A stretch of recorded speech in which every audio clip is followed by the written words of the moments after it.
नमस्कार, कैसे हैं आप सभी लोग। हमारे सभी न्यूज मित्रों को बहुत बहुत शुभकामनाएं और आपका स्वागत है। सबसे पहले सत्य पे सत्ता, यानी 7 खबरें और दिलचस्प जानकारियां एक साथ।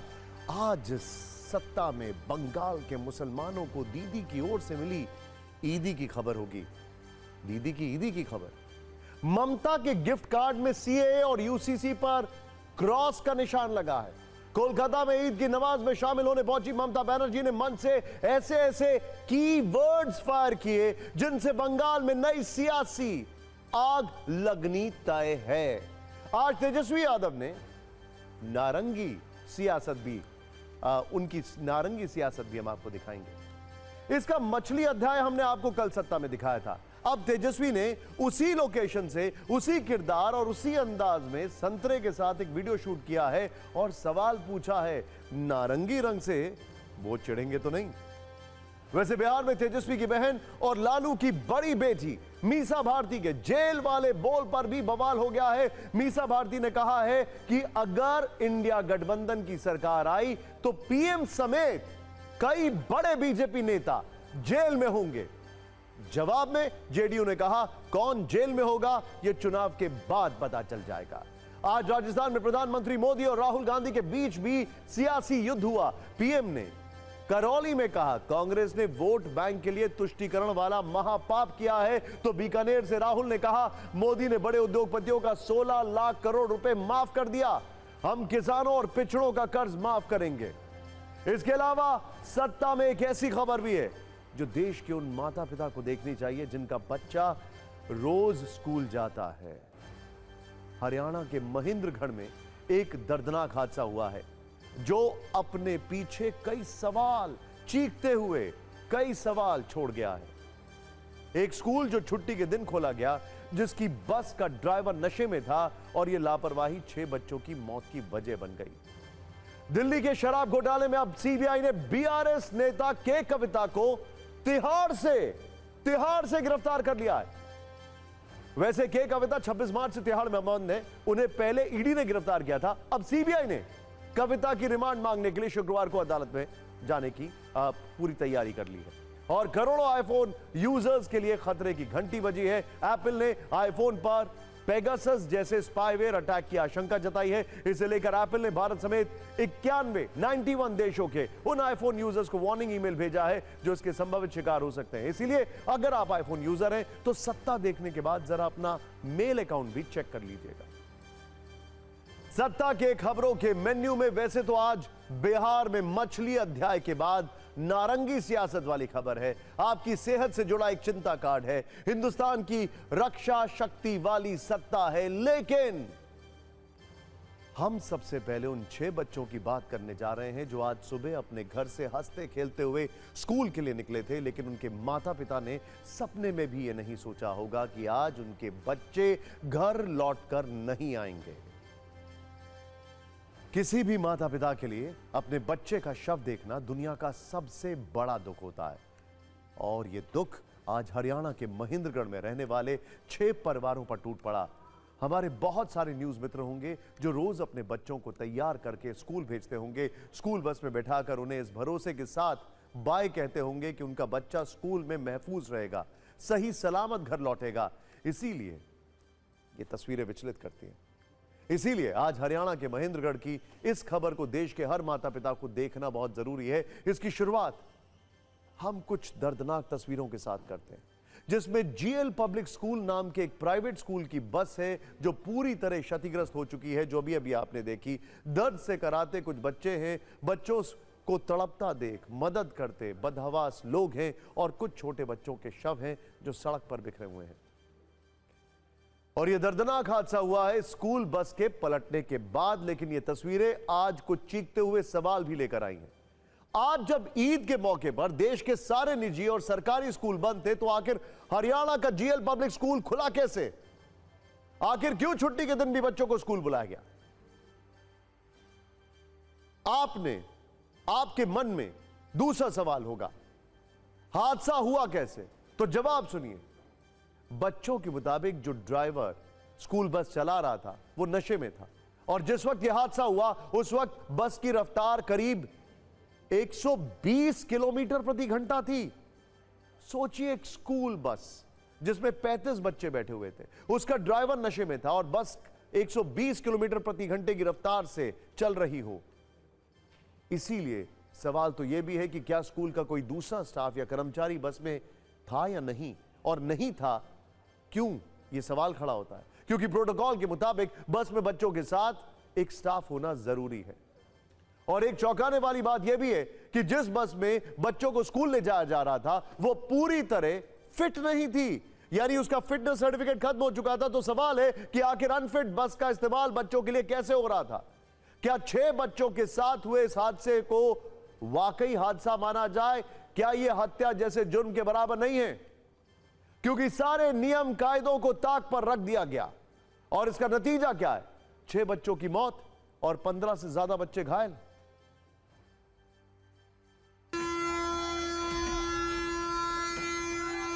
मेरी संवेदनाएं उन सभी शोक संतप्त परिवारों के साथ हैं जिन्होंने इस हादसे में अपने बच्चों को खोया है। स्थानीय प्रशासन घायलों के देखभाल के लिए पूरी तरह से मुस्तैद है। इस हादसे की जांच करवा करके जो भी दोषी व्यक्ति है उसके खिलाफ सख्त कार्रवाई की जाएगी।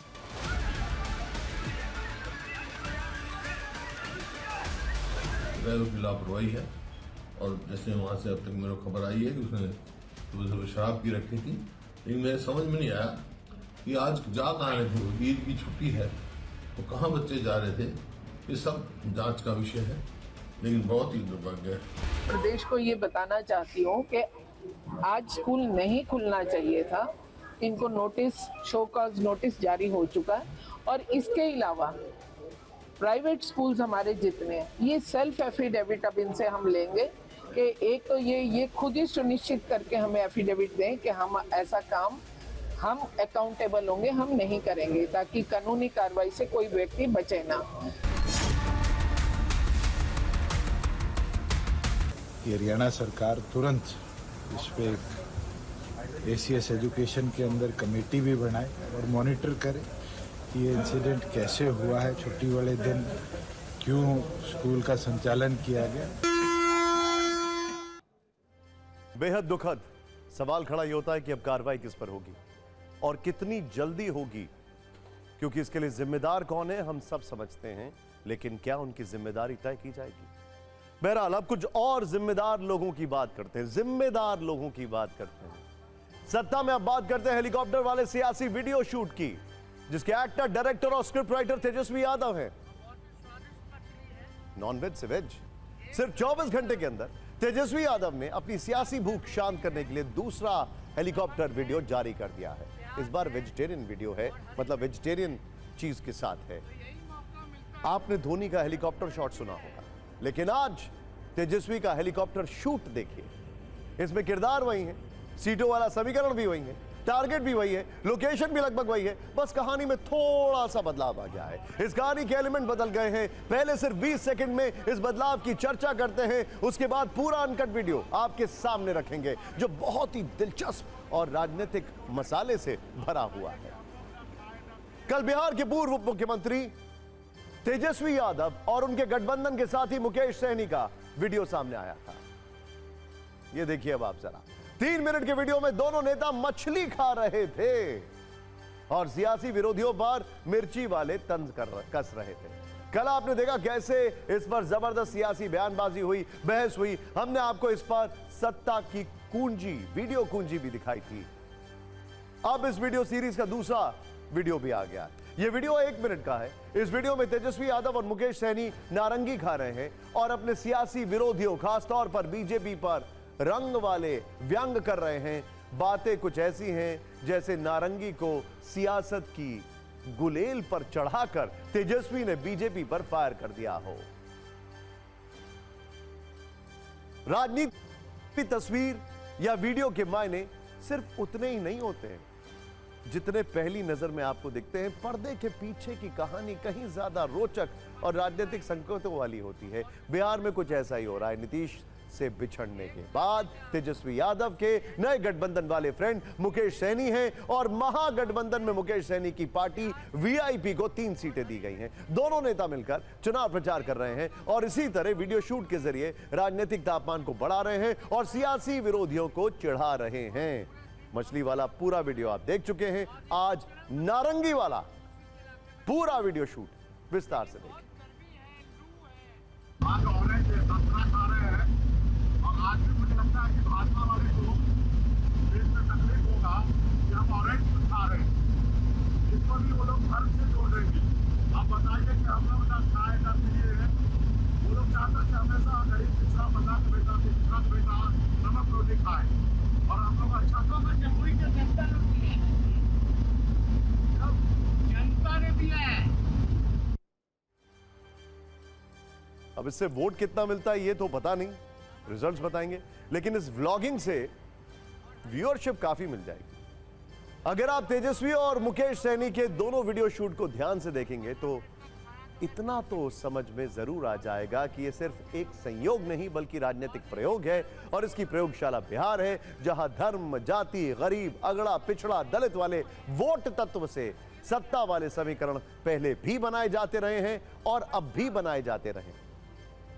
तेजस्वी की नारंगी वाली राजनीति के बाद कैसे बयानबाजी होती रही, अब आपको बताते हैं। बीजेपी और जेडीयू के नेता इस वीडियो के बाद तेजस्वी यादव को जंगल राज की याद दिला रहे हैं, जबकि आरजेडी के नेताओं का कहना है कि बीजेपी संतरे के रंग से बेचैन है। बीजेपी के नेता तो यह भी कह रहे हैं कि तेजस्वी चाहे कुछ भी कर लें, इस बार भी आना तो पीएम मोदी को ही है। वहीं आरजेडी का कहना है कि बीजेपी खाने पीने पर सियासत कर रही है। बीजेपी और जेडीयू के नेता का आरोप है कि आरजेडी वोट के लिए धर्म वाली राजनीति कर रही है। वहीं महागठबंधन के नेताओं का कहना है कि बीजेपी गठबंधन के लोग चाहते हैं कि गरीब, पिछड़ा और मल्लाह का बेटा नमक रोटी खाए। जुबानी युद्ध वाली इस लड़ाई में हमने सिर्फ 120 सेकंड की एक वीडियो रील तैयार की है, आप भी इसे स्वाद अनुसार देखिए। आज ऑरेंज संतरा खा रहे हैं और आज भी मुझे लगता है कि भाजपा वाले को देश में तकलीफ होगा कि हम ऑरेंज खा रहे हैं। खाने पीने पे अगर सियासत होने लगी तो आप समझ जाइए मुद्दे की बात होनी चाहिए ना। हम लोग तो मुद्दे की बात करना चाहते हैं, बेरोजगारी की बात कर रहे हैं, गरीबी हटाने की बात कर रहे हैं, महंगाई के बारे में बात कर रहे हैं। आज बिहार तरक्की कर रहा है, देश तरक्की कर रहा है और तेजस्वी यादव सिर्फ एक ट्वीट उनकी टीम लिख के दे देती है और वो बयान देते रहते हैं। कभी मछली खाने लगते हैं, कभी ऑरेंज खाने लगते हैं, चर्चा में बने रहना चाहते हैं, लेकिन आएंगे तो मोदी ही, इसमें कोई शक की गुंजाइश नहीं।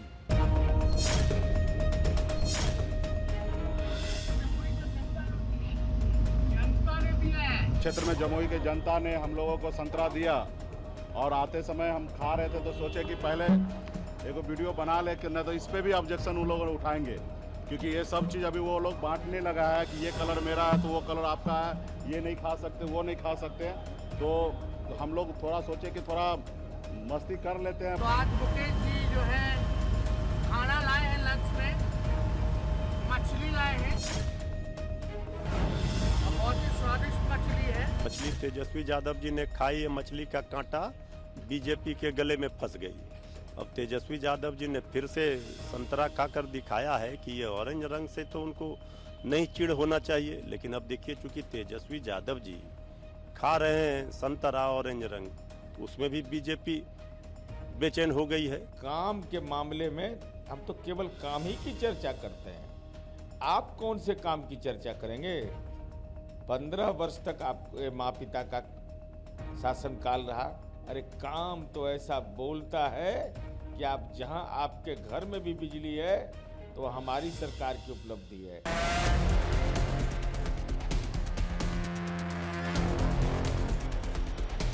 तेजस्वी यादव जी ने कल एक आईक्यू का टेस्ट किया था जिसमें भारतीय जनता पार्टी, उनके ट्रॉल और उनके सारे बड़े नेता फेल हो गए।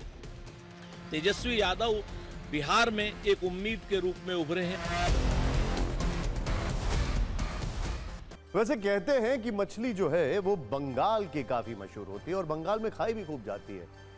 सत्ता में अब खबरों के स्टीयरिंग को बिहार से पश्चिम बंगाल के कोलकाता की ओर घुमाते हैं, जहां मुख्यमंत्री ममता बनर्जी के कुछ ज्वलनशील बयानों पर सत्ता का नया कलेश छिड़ा है। और इस खबर की सबसे विशेष बात यह है कि ममता बनर्जी ने बयान तब दिए हैं जब वो कोलकाता की रेड रोड पर आयोजित ईद की नमाज में शामिल होने गई, यानी मौका भी था, मुद्दा भी था और मुसलमानों की मौजूदगी भी। इसीलिए कहा जा रहा है कि ममता ने वो सारे कीवर्ड्स निकाल लिए जो उनकी वोट बैंक वाली राजनीति में बिल्कुल फिट बैठते हैं। हम आपको सबसे पहले वो कीवर्ड्स दिखाते हैं, ध्यान से देखिएगा, बड़ी डिटेल्ड एनालिसिस है यहां पर। ईद की नमाज से ममता का पहला कीवर्ड, देश के लिए खून बहाने को तैयार हूं। देखते जाइए। दूसरा कीवर्ड, यूसीसी मंजूर नहीं। और यह बयान सबसे ज्यादा है, क्योंकि पहली बार खुलकर टीएमसी ने बंगाल में यूसीसी पर अपना रुख साफ किया है। ममता बनर्जी का तीसरा कीवर्ड, सीए नहीं आने दूंगी। चौथा कीवर्ड, चाहे तो जेल भेज दो। पांचवा कीवर्ड में ममता बनर्जी ने दंगा शब्द का इस्तेमाल किया। हम सबसे पहले आपको ईद की नमाज से ममता बनर्जी के वो चिंगारी भरे शब्द सुनवाते हैं जिन्हें लेकर बंगाल की सियासत में नया उबाल महसूस किया जा रहा है। আমার ইচ্ছে সর্বধর্ম সমন্বয়, আমার ইচ্ছে আপনাদের নিরাপত্তা, আপনাদের জীবন, নো এনআরসি, নো ক্যাট, নো ইউনিফর্ম সিভিল কোড, সব মানুষের অধিকার তার নিজস্ব অধিকার, নিজস্ব অধিকারের মতো থাকবে।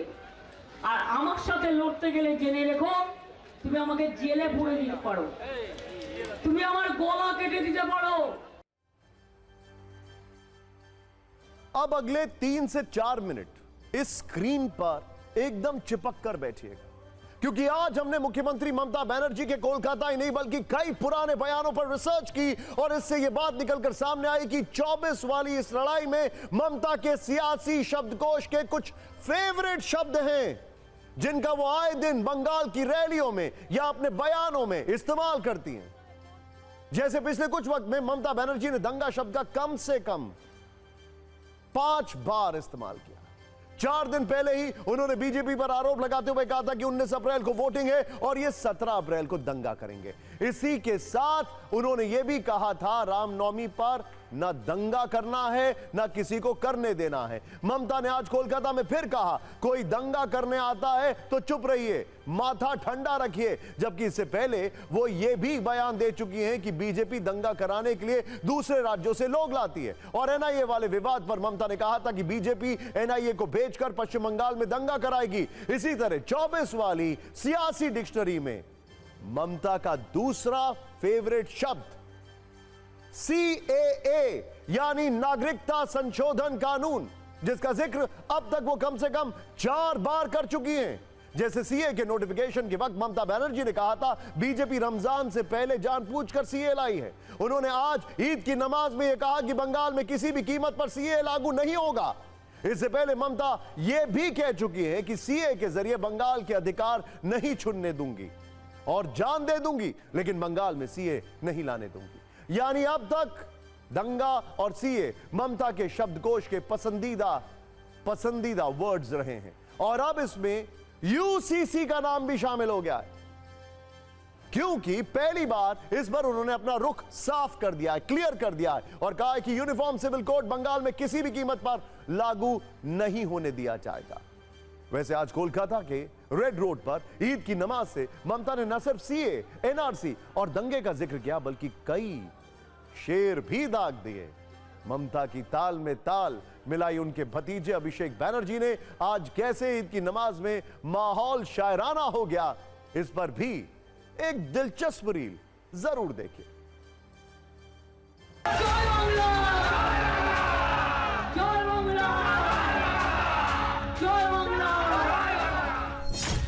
हमारा गौ से तो हम जरूर कहते हैं खुदी को कर बुलंद इतना, खुदी को कर बुलंद इतना कि हर तकदीर से पहले खुदा बंदे से खुद पूछे बता तेरी राजा क्या है।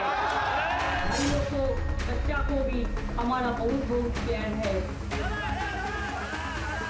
मुद्दा लाख बुरा चाहे तो क्या होता है, वही होता है जो मंजूर खुदा होता है। उस चाँद को देखकर दरबार चालू होता है। इस हवा में आप सांस राम इंदौरी साहब का एक शेर है, किराएदार है, जाती मकान थोड़ी है, सभी का खून है इस मिट्टी में शामिल, हिंदू मुसलमान सिख ईसाई सभी का खून है इस मिट्टी में शामिल, हिंदुस्तान किसी का बाप का थोड़ी है। अंधेरा तो सूरज निकलना चाहिए, अब कुछ भी हो मौसम बदलना चाहिए। जो हिंदू को मुसलमान से लड़ाए और एक भाई को भाई से लड़ाए, आने वाले दिन उसका विसर्जन और जनाजा निकलना चाहिए।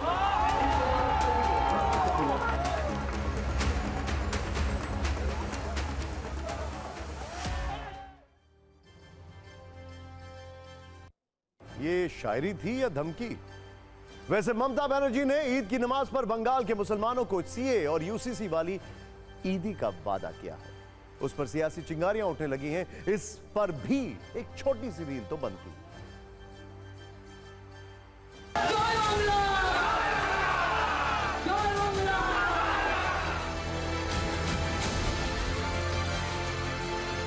सीए को लेकर जिस प्रकार की बात विपक्षी दलों ने कही है, इससे साफ हो जाता है कि वो लोकतंत्र और संविधान को नष्ट करना चाहते हैं, क्योंकि संसद के द्वारा पारित कानून के खिलाफ कोई राज्य की विधानसभा कैसे बोल सकती है? ये तो संविधान के ढांचे को ध्वस्त करना है। कह दिया कि सीए या एनआरसी की एंट्री यहाँ नहीं होगी बंगाल में, तो यकीन मानिए वो नहीं होगी। चाहे हमारे भारतीय जनता पार्टी के रूलर्स या हमारे दोस्त कुछ भी कहें, ना का मतलब ना है। मालूम होना चाहिए कि पूरा देश मोदी जी के साथ है और ममता जी जो शंका पैदा कर रही हैं, कोई उनकी शंका में आने वाला नहीं। सीए देश को जोड़ने वाला है, तोड़ने वाला नहीं। तो हम लोग देख चुके हैं कि सेंट्रली जो रूलिंग पार्टी है वो डेवलपमेंट के लिए कुछ नहीं करता है, इसलिए चुनाव का पहले स्पेशली रिलीजियन कार्ड खेलना उन लोगों का एक तरीका है चुनाव को फेस करने का। जो राजनीति है उस समाज की तोड़ने का राजनीति, बांटने का राजनीति है। हिंदू मुसलमान का नाम पे वो पूरा पश्चिम बंगाल के समाज को चुनाव का पहले बांट देना चाहते हैं और वो जी जान से एक दंगा चाहती है।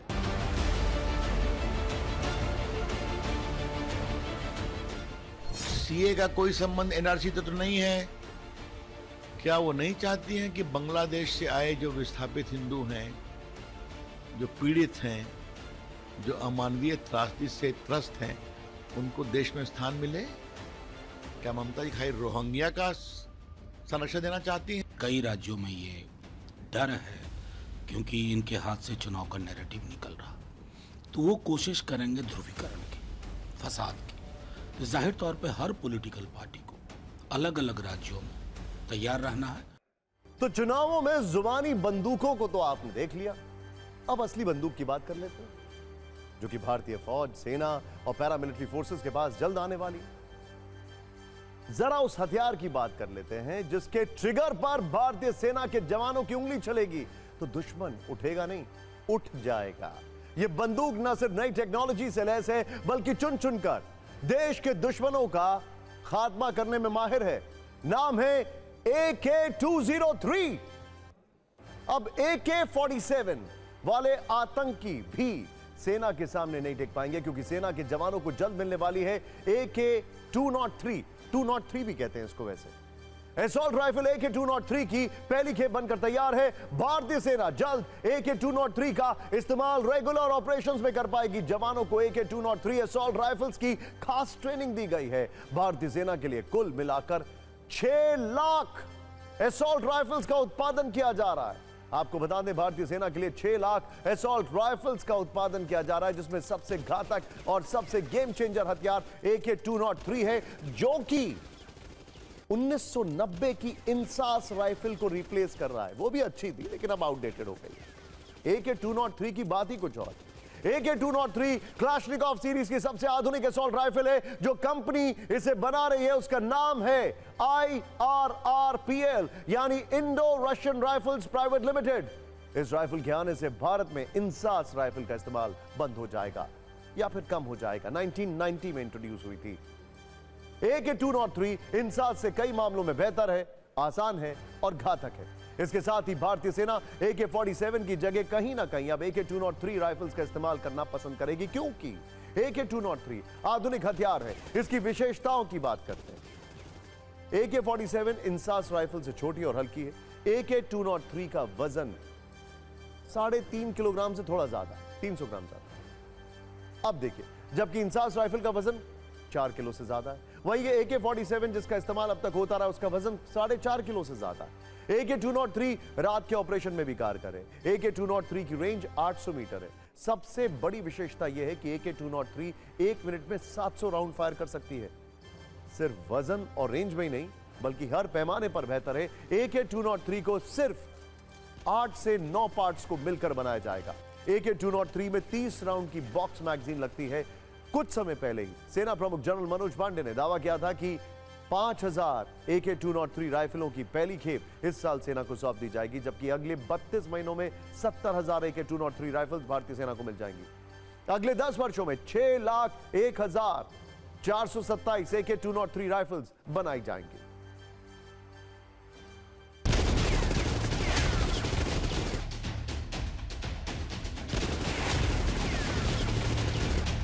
AK-203 बहुत ही आधुनिक हथियार है और जिस प्रकार से आज भारत की सेना का मॉडर्नाइजेशन हो रहा है, इसमें बड़ा जरूरी कदम था और ये भारत में बनाई जा रही है। भारत और रशिया के सहयोग के द्वारा अमेठी में इसकी फैक्ट्री है और ये जो हमारे पास मौजूदा हथियार इंसास है, इंसास से बहुत बेहतर है। इंसास से छोटी है, तकरीबन इंसास की लंबाई 905 सेंटीमीटर है, ये 785 सेंटीमीटर है। उसका वजन 4.1 kg है, इसका वजन 3.8 kg है और ये ले जाने में सक्षम है। ऑटोमेटिक फायर कर सकती है, सेमी ऑटोमेटिक फायर कर सकती है।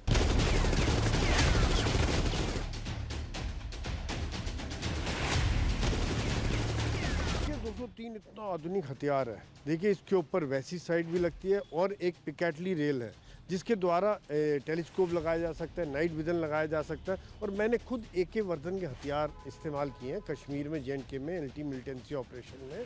वहाँ पर इतना रिलायबल हथियार है, AK कभी फेल ही नहीं होता था, कभी फेल नहीं होता था ये हथियार, और बड़ा ही ज़बरदस्त एक्यूरेट होता था। और आज मिलिटेंट्स वो यूज़ कर रहे हैं AK-47, तो नेचुरल बात है कि भारत की सेना के पास उससे बेहतर हथियार होना चाहिए। और AK-203 जो है ताकत में बहुत इजाफा करेगा, हमारे सैनिकों को, इन्फेंट्री वालों की बहुत ही मदद मिलेगी। और अब वक्त है सत्ता के उस कलेश का जिसकी चर्चा इन दिनों सबसे ज्यादा है। यह कलेश तिहाड़ जेल में बंद दिल्ली के मुख्यमंत्री अरविंद केजरीवाल के राजनीतिक जीवन का सबसे बड़ा चैलेंज बन चुका है। आम आदमी पार्टी को एक के बाद एक झटके लग रहे हैं। एक तरफ जांच एजेंसियों के रडार पर केजरीवाल के कई मंत्री, अफसर और करीबी हैं, वहीं दूसरी ओर आम आदमी पार्टी के अंदर विरोध की तीव्रता बढ़ती जा रही है। इसका लेटेस्ट उदाहरण है राजकुमार आनंद, जो मंत्री पद और पार्टी की सदस्यता से इस्तीफा दे चुके हैं। इस्तीफे के बाद राजकुमार आनंद ने TV9 भारतवर्ष से बातचीत की, जिसमें उन्होंने आम आदमी पार्टी को अलविदा कहने की ऐसी वजह बताई जो अरविंद केजरीवाल को शूल की तरह चुभ जाएगी। राजकुमार आनंद ने आरोप लगाया कि आम आदमी पार्टी में दलित विधायकों या पार्षदों का कोई सम्मान नहीं होता है। उन्होंने कहा कि आम आदमी पार्टी का जन्म भ्रष्टाचार के खिलाफ आंदोलन से हुआ था, लेकिन आज यह पार्टी खुद भ्रष्टाचार के दलदल में फंस चुकी है। इस सरकार में काम करना असहज हो गया था। और क्या क्या कहा, अब आप खुद ही सुन लीजिए। ऐसा क्या हुआ कि 2:32 पे आप संजय सिंह की वीडियो ट्वीट करते हैं, कुछ ही घंटों में आपका हृदय परिवर्तन हो जाता है, कारण क्या है? ट्वीट करने में क्या होता है कि कई टीम होती है, टीम ने किसी ने ट्वीट कर दिया, क्या हुआ, ठीक है।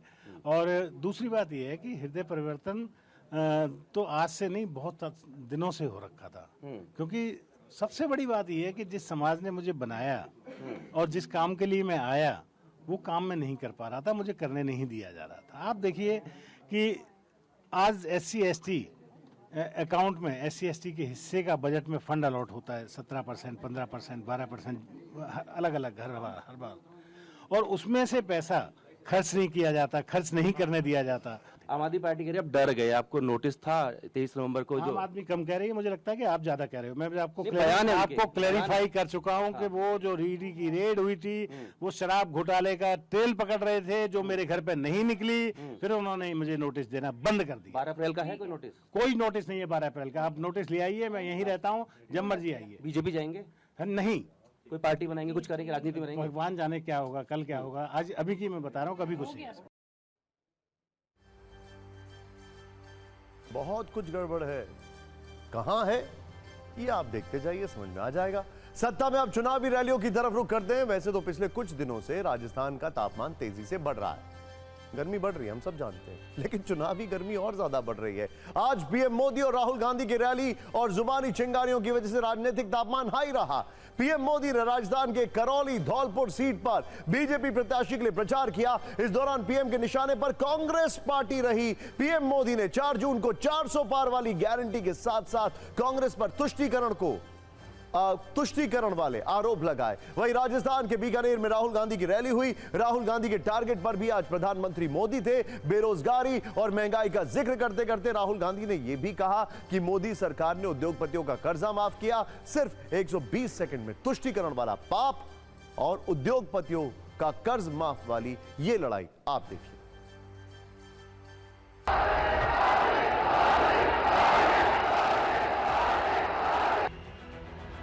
पिछले 10 वर्षों में बीजेपी ने उन समस्याओं के समाधान निकाले जिन समस्याओं के आगे कांग्रेस ने हाथ खड़े कर दिए थे।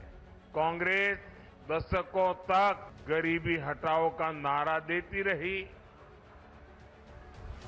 लेकिन मोदी ने 25 करोड़ देशवासियों को गरीबी से बाहर निकालने का काम किया। गरीबी रेखा के नीचे हो, आपके बैंक अकाउंट में हर साल 1 लाख रुपया, 8,500 रुपया महीने का खटाखट खटाखट खटाखट खटाखट आता रहेगा। अभिनंदन है आपका। और अब न्यूज मित्रों के लिए सत्ता के रिमाइंडर। आतुर, बेचैन, बेताब, व्यग्र, ये कुछ शब्द हैं जो इस वक्त इलॉन मास्क के मन की बात की ओर इशारा कर रहे हैं। मास्क प्रधानमंत्री मोदी से मिलने के लिए बेताब हैं। वो ट्वीट कर चुके हैं और जल्द भारत आने के लिए आने वाले हैं। इसके पीछे टेस्ला वाला बिजनेस मॉडल है और पीएम मोदी का इलेक्ट्रिक विजन है, जो भारत की सड़कों पर दुनिया की बेहतरीन इलेक्ट्रिक कारों को बहुत बड़े पैमाने पर दौड़ाएगा। टेस्ला अपनी फैक्ट्री भारत में लगाकर एक नई सत्ता अपनी मुट्ठी में करने के चक्कर में है, लेकिन शर्तें वो लागू होंगी जो भारत के हित में हो। सत्ता के आने वाले एपिसोड में हम आपको इस विषय पर कई सुपर फास्ट कुंजियां दिखाने वाले हैं, इसीलिए अपनी सीट बेल्ट बांध लीजिए, क्योंकि भारत की सड़कों पर टेस्ला का दौर आने वाला है। सोचिए जरा। लेकिन अब आगे क्या है वो मैं आपको बताता हूं, और वो है हमारी अगली खबर। लेकिन ये देखिए, स्कूटर जी ने फिर से ब्रेकर लगा दिया। कितना कुछ था बताने के लिए। खैर, हमारी न्यूज रील्स को ज्यादा से ज्यादा शेयर करिए, यह हमारी आपसे रिक्वेस्ट है। कल फिर होगी मुलाकात। नमस्कार।